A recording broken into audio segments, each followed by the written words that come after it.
সম্প্রতি সুনিতা উইলিয়াম ও Butch Wilmore 9 মাস পর মহাকাশ থেকে নিরাপদে পৃথিবীতে ফিরলেন। তারা মহাকাশে 150টি বিষয়ের উপর গবেষণা করেছেন। আমরা সবাই জানি যে সোভিয়েত পাইলট ইউরি গ্যাগারিন ছিলেন প্রথম মহাকাশচারী, যিনি 1961 সালের 12 এপ্রিল ভস্তক 1 মহাকাশযানে করে পৃথিবীর কক্ষপথ প্রদক্ষিণ করেন। কিন্তু মানুষ ছাড়াও অনেক প্রাণী মহাকাশে পাড়ি জমিয়েছে মহাকাশ গবেষণার অংশ হিসেবে।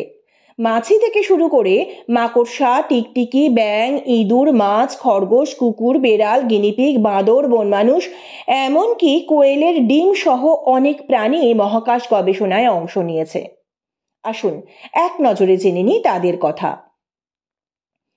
মহাকাশে পাঠানো প্রথম প্রাণ হলো ফ্রুট ফ্লাই বা ফলের মাছি।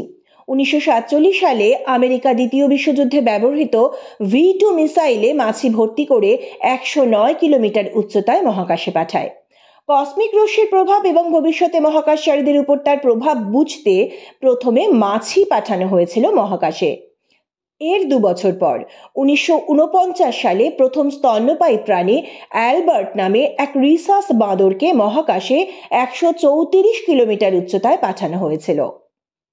পরবর্তীকালে বিভিন্ন সময়ে মোট 30টি বাঁদরকে মহাকাশে পাঠানো হয়েছিল। 1950 সালে মহাকাশে পাড়ি দেয় একটি ইঁদুর। এটি 137 কিলোমিটার উচ্চতা পর্যন্ত পাড়ি দেয়। 1957 সালে সোভিয়েত রাশিয়া পাঠিয়েছিল লাইকা নামে একটি কুকুরকে। 1959 সালে মহাকাশে গিয়েছিল একটি খরগোশ। 1961 সালে একটি গিনিপিগ মহাকাশে গিয়েছিল। 1963 সালে ফরাসি বেড়াল ফেলিসেট গিয়েছিল মহাকাশে। 1968-তে সোভিয়েত ইউনিয়নের জোন্ড 5 মহাকাশযানে করে 2টি কচ্ছপ এবং বিভিন্ন প্রজাতির উদ্ভিদ মহাকাশে গিয়েছিল। 1970-এ রকেটে চেপে মহাকাশে পৌঁছয় একটি ব্যাঙ। 1973 সালে মার্কিন মহাকাশ গবেষণা সংস্থা নাসার উদ্যোগে মহাকাশে গিয়েছিল মাছ। ওই বছরই মার্কিন স্কাইল্যাব যানে করে মহাকাশে পাঠানো হয়েছিল 2 স্ত্রী মাকড়সা অ্যারাবেলা ও অনিটাকে। মহাকাশে মাকড়সা কিভাবে জাল বুনবে তা জানতেই এই পরীক্ষা। মাকড়সা দুটির মৃত্যু হলেও মৃত্যুর আগে তারা জাল বুনতে সক্ষম হয়েছিল। 2014 সালে মহাকাশে সরীসৃপদের প্রজননে কোনো বাধা আসে কিনা তা পরীক্ষা করতে রাশিয়া ফোটন M4 স্যাটেলাইটে একটি পুরুষ ও 4টি মেয়ে টিকটিকি পাঠিয়েছিল।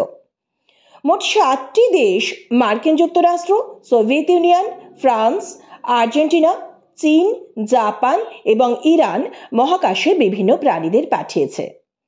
তাহলে মহাকাশ গবেষণায় মানুষ ছাড়াও অন্যান্য প্রাণীদের অবদানও অস্বীকার করা যায় না। আপনার কি মনে হয়? কমেন্ট সেকশনে অবশ্যই জানান আর সাবস্ক্রাইব করে পাশে থাকুন রিয়েল রহস্যের।